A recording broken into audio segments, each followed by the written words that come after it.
ಹಾಗೆ ವೇದಿಕೆ ಮೇಲಿರುವ ರಾಜಋಷಿ ಅಣ್ಣನವರನ್ನ, ನಿರ್ಮಲಕ್ಕನವರನ್ನ ಹಾಗೂ ಇಂದಿನ ಕಾರ್ಯಕ್ರಮಕ್ಕೆ ಆಗಮಿಸಿರುವ ಗಣ್ಯಾತಿ ಗಣ್ಯರಾದ ಸೋದರ ಶ್ರವಣ್ ಕುಮಾರ್ ಅವರನ್ನ, SF ಗಾಜಿಗೌಡರವರನ್ನ, ಮಲ್ಲಿಕಾರ್ಜುನ್ ಗುರುಪದಪ್ಪ ಅಣ್ಣವರನ್ನ ಹಾಗೂ ಡಾಕ್ಟರ್ ಗೌತಮ್ ದೊಡಾಯ ಅಣ್ಣವರು ಹಾಗೂ ಡಾಕ್ಟರ್ ಸುನೀತಾ ಅಕ್ಕನವರನ್ನ ಈಶ್ವರಿ ವಿಶ್ವವಿದ್ಯಾಲಯದ ಮೂಲಕ ಈ ಸಂದರ್ಭದಲ್ಲಿ ಸನ್ಮಾನಿಸಲಾಗ್ತಾ ಇದೆ.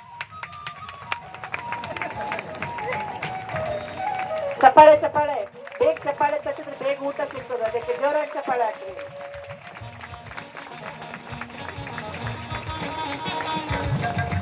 ಜೋರಾಗಿ ಜೋರಾಗಿ.